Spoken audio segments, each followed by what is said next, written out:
This week, more papal visits are on the horizon.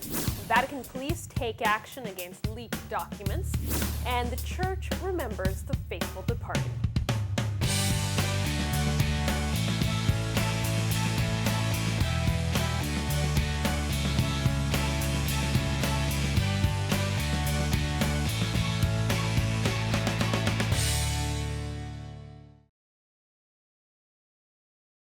Hello and welcome to another edition of Vatican Connections. It's been a really interesting week, so let's take a look at what's been going on. There is uncertainty around a papal trip. Pope Francis is scheduled to visit Central African Republic November 29th to 30th, but just this week violence erupted again in the capital city of Bangui, where Pope Francis is supposed to visit the cathedral and a refugee camp. Now, Pope Francis announced on Sunday that he wants to open the Holy Door in the Bangui Cathedral as a sign of his closeness to the people affected by the violence. He said he wants to do this, quote, during the apostolic visit that I hope I will be able to make to the country. The Jubilee Year for Mercy will not keep Pope Francis grounded at the Vatican. This week, Cardinal Norberto Rivera Carrera of Mexico City told parishioners Pope Francis will arrive in Mexico on February 12, 2016. Now, officials for the Archdiocese of Mexico City confirmed to journalists that a Vatican official is in Mexico this week doing a preliminary study for the Pope's visit. The exact places the Pope will visit and the length of the stay are yet to be determined. We do expect that Pope Francis will visit the Basilica of Our Lady of Guadalupe. Now, while this information was being confirmed in Mexico, the Archbishop of Santiago, Chile, Cardinal Ricardo Ezzati, informed the people of his archdiocese that Pope Francis will not visit Chile this year due to activities related to the Jubilee year and his trip to Mexico. But Cardinal Ezzati said the Pope would not visit due to his, quote, visit to Mexico and probably Colombia. Now, no mention has been made of a visit to Colombia yet, so we'll keep an eye on that to see what happens. Cardinal Ezzati also said the Pope does want to visit Chile in 2017. But of course, the Vatican story taking up the most ink and airtime this week is unfortunately another story of leaked documents. The Vatican police have been investigating the source of leaked documents since May.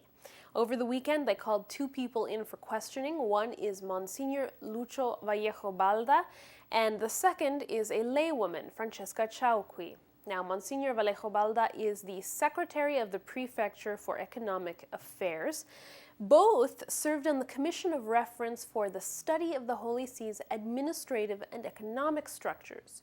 Ms. Chauqui cooperated with the investigation and was released after spending one day at the residence of Salesian sisters in Vatican City.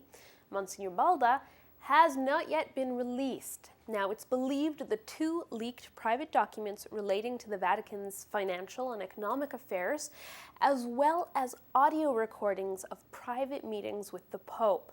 Ms. Chauqui has denied leaking documents, telling Italian journalists it was all Monsignor Balda and she tried to stop him. Their questioning and arrest came just days before two books were released in Italy that used those leaked documents as their primary source. Now, in response to the publication of these two books, the Vatican spokesperson, Father Federico Lombardi, said the Pope did not need these books to tell him where problems exist in the Vatican.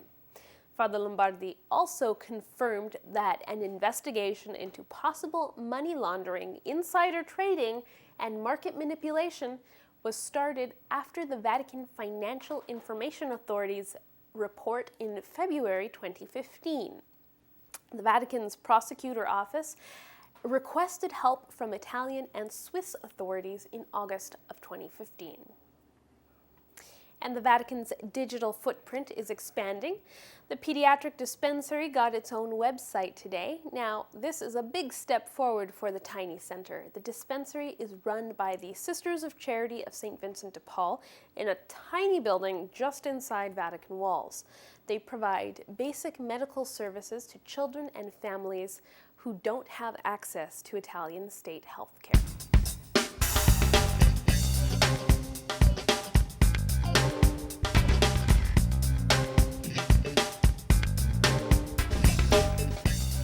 Our phrase this week is baldacchino.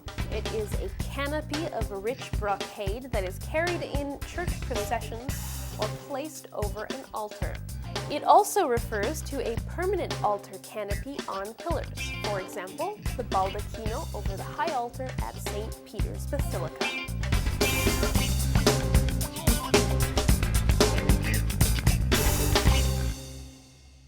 The Equestrian Order of the Holy Sepulchre of Jerusalem can be traced back to around the First Crusade and the liberation of Jerusalem. Over time, as the political situation in the area shifted, the order adapted. Eventually, its military arm ceased to exist, and other branches of the order took on greater responsibilities. Today, the order is present around the world, but its mission is much the same. Now, our own Matteo Cioffi had a chance to speak to the order's Governor General, Agostino Borromeo, about the order and its mission. Sicuramente non è facile parlare dal punto di vista storico di un ordine così importante e con una tale tradizione, però le chiedo dei brevi cenni dal punto di vista della nascita e dell'origine dell'ordine. Allora, non si può fissare una data esatta di fondazione dell'ordine, ancorché noi sappiamo dalla documentazione disponibile che già nel Medioevo vi era la tradizione che gentiluomini o esponenti della nobiltà andassero a Gerusalemme a farsi armare cavalieri. Alcuni addirittura già cavalieri in patria rinnovavano la cerimonia di investitura al Santo Sepolcro e venivano denominati cavalieri del Santo Sepolcro, ma erano individui che tornati da Gerusalemme poi si rincorporavano nella società e nelle loro famiglie. A partire dal pontificato di Pio IX, precisamente dal 1847, l'ordine è stato riorganizzato con una struttura gerarchica che è in sostanza, con i cambiamenti venuti nel tempo, in sostanza quella che oggi è in vigore. Lei ha parlato appunto di gerarchia, le chiedo qual è nello specifico la struttura gerarchica dell'ordine. La struttura, come giustamente lei ha detto, è rigorosamente gerarchica. In cima alla piramide organizzativa dell'ordine c'è un cardinale che porta il titolo di cardinale Gran Maestro, nominato dal Sommo Pontefice. A coadiuvarlo nella sua azione vi è un Gran Magistero, l'organo di governo, e la presidenza del Gran Magistero, che è lo strumento esecutivo delle decisioni del Gran Magistero. A presiedere la presidenza del Gran Magistero vi è il governatore generale, che è il servizio che in questo momento ricopro io. Dalle istruzioni e direttive del Gran Magistero viene poi tutto il lavoro che è svolto nei gruppi, nelle articolazioni periferiche, che sono presenti in 37 paesi e ammontano a 64, quindi l'ordine è rappresentato in tutto il mondo e dalle istruzioni che vengono dal Gran Magistero ne consegue l'attività fatta localmente dai rappresentanti dell'ordine. Parlando un pochino più nel concreto, qual è l'attività dell'ordine dal punto di vista pratico?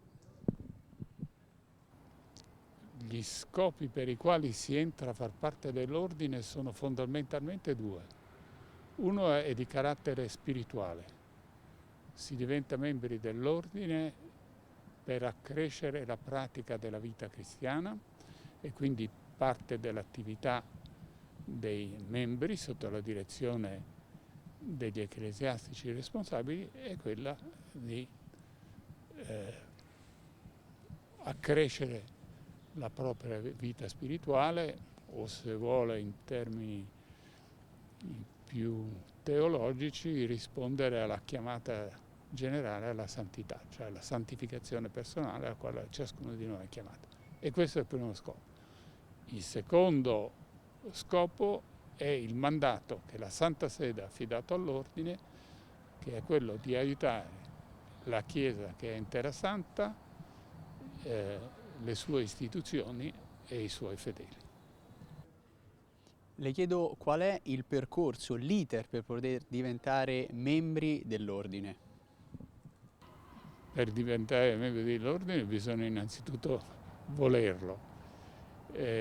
Chi chiede di diventare membro dell'ordine deve superare un certo numero di colloqui e soprattutto un periodo di prova, diciamo di noviziato, in cui segue le attività dell'ordine o del gruppo periferico del quale fa parte, le segue senza essere membro, finché viene giudicato maturo per poter entrare nell'ordine attraverso una particolare cerimonia che si chiama cerimonia di investitura. Stiamo parlando di un ordine importante, ma soprattutto sparso in tutto il mondo. Le domando quanto è facile, ma allo stesso tempo anche difficile, riuscire a coordinare l'attività in tutto il mondo. Lo ha detto bene, è facile e difficile nello stesso tempo. È facile perché siamo animati tutti dagli stessi ideali e lavoriamo con gli stessi propositi. È difficile perché l'ordine è composto di 28.000 persone sparse nel mondo, non è sempre, le comunicazioni non sono sempre così rapide come la tecnologia lascerebbe supporre, e a volte bisogna tenere conto anche della cultura, della mentalità dei vari gruppi, ma sostanzialmente siamo tutti uniti nella volontà, in primo luogo, di crescere nella pratica della vita cristiana e nell'altro di aiutare la Terra Santa al meglio. Parlavamo appunto dell'ordine in tutto il mondo, le faccio una domanda un pochino più specifica e le chiedo dell'ordine in Canada. Come funziona? Come in qualche modo riesce a sviluppare la sua attività in un territorio come quello canadese? Allora, nel Canada l'ordine è presente, e, come spiegavo prima, le articolazioni periferiche si chiamano luogotenenze, è una terminologia antica, ce ne sono 5 in Canada, il numero totale dei membri supera di poco i 700 e con le loro donazioni i nostri confratelli e le nostre consorelle ci aiutano a svolgere quella missione in Terra Santa che consiste nel aiutare le scuole cattoliche, costruire chiese, costruire ospedali, aiutare la Chiesa anche a sopravvivere, quindi sovvenire ai costi che la Chiesa deve affrontare per la Chiesa in Terra Santa deve affrontare per svolgere la propria missione. Grazie.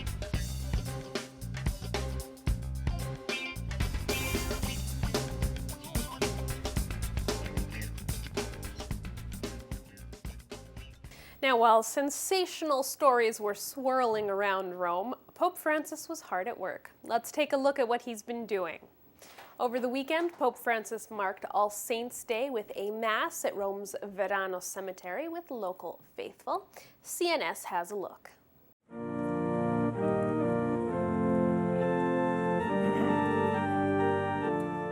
Chi cammina con Lui e passa attraverso di Lui entra nella vita eterna.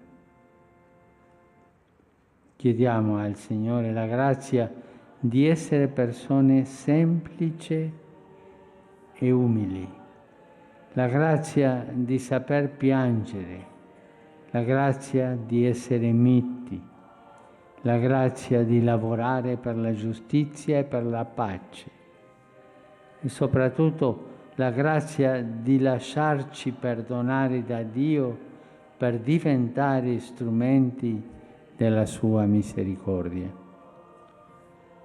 Così hanno fatto i santi che ci hanno preceduto nella patria celeste. Essi ci accompagnano nel nostro pellegrinaggio terreno, ci incoraggiano ad andare avanti.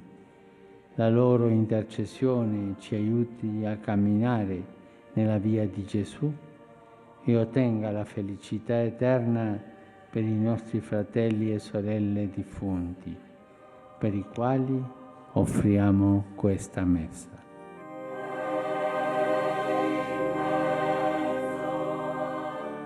Monday was All Souls Day, or the commemoration of the faithful departed. Pope Francis went to the Vatican grottos, where the past popes are buried, and he prayed privately for his deceased predecessors.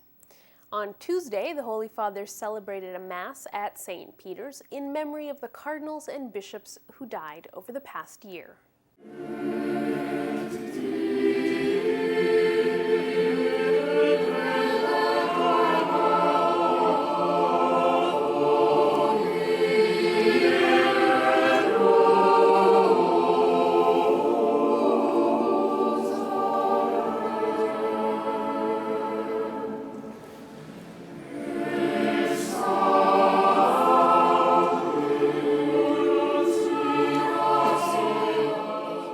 Oggi ricordiamo i fratelli cardinali e vescovi deceduti nell'ultimo anno.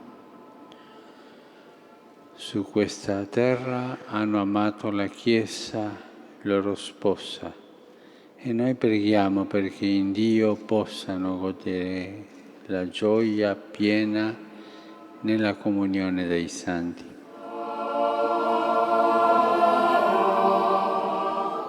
Mentre offriamo questa messa per i nostri cari fratelli cardinali e vescovi, domandiamo per noi quello a cui ci esorta l'Apostolo Paolo, di rivolgere il pensiero alle cose di lassù, non a quelle della terra, all'amore di Dio e del prossimo, più che ai nostri bisogni. Che ci basti Lui, in cui ci sono vita, salvezza, risurrezione e gioia. Wednesday was the general audience, and Pope Francis continued his catechesis on the family. Catholic News Service has more.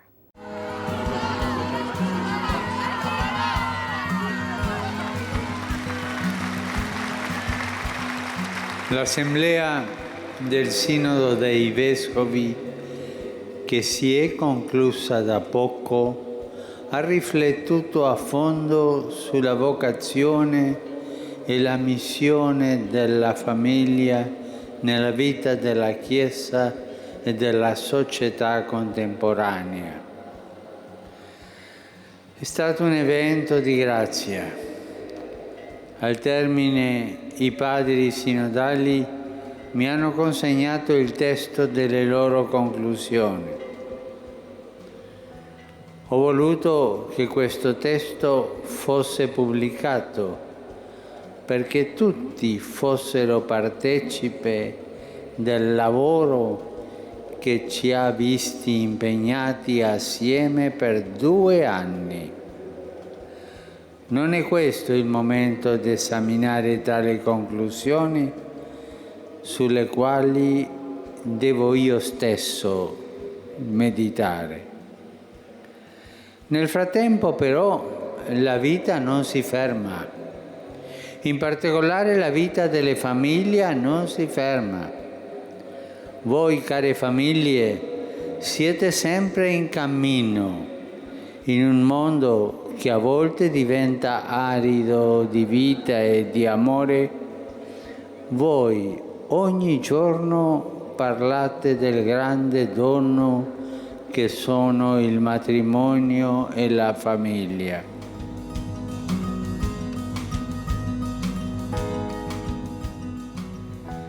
Davvero le famiglie cristiane possono fare molto per la società di oggi e anche per la Chiesa. Per questo desidero che nel Giubileo della Misericordia le famiglie riscoprano il tesoro del perdono reciproco.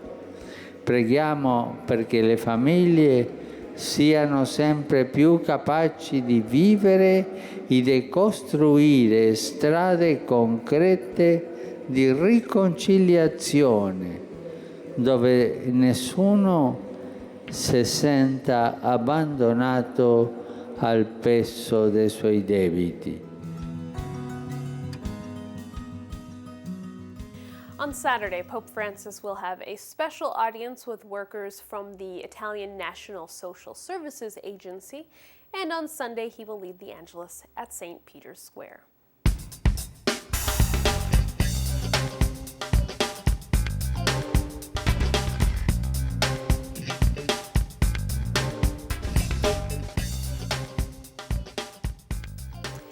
And of course, it's that time again. Let's take a look at the resignations and nominations that happened this week. The Pope has named a new undersecretary to the Congregation for the Doctrine of the Faith, Monsignor Giacomo Morandi. Now, he is from the Diocese of Modena, Italy, and has a background in Scripture and the theology of evangelization. He currently serves as a professor of sacred scripture in Modena and a professor of exegesis at the Pontifical Oriental Institute. An apostolic administrator has been appointed for the Byzantine Eparchy of Nyíregyháza, Hungary. Father Abel Skoza will administer that diocese. Now, the eparchy was only created in March, and a bishop has yet to be named. Pope Francis also accepted the resignation of the Bishop of Zarate Campana in Argentina and appointed a new bishop. The outgoing bishop, Oscar Domingo Sarlinga, handed in his resignation at age 53 after Pope Francis sent in a fraternal mission to look into allegations of mismanagement of the diocese. Now, Argentine media report that Bishop Sarlinga purchased property on Buenos Aires' Avenida del Libertador, very close to the luxurious Recoleta neighborhood, and it was not for himself, but for a group that he sponsors. Now, after the investigation and much dialogue with Pope Francis, Bishop Sarlinga handed in his resignation and asked for a time for prayer and reflection. In his place, Bishop Pedro Lasaue takes over. He was the auxiliary bishop of Bahia Blanca.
Well, that's it for this edition of Vatican Connections. Join us again next time for more. Until then, you can follow us on Twitter or check our blog for updates, or of course, watch us on Roku TV on demand. From everyone here, thanks for watching.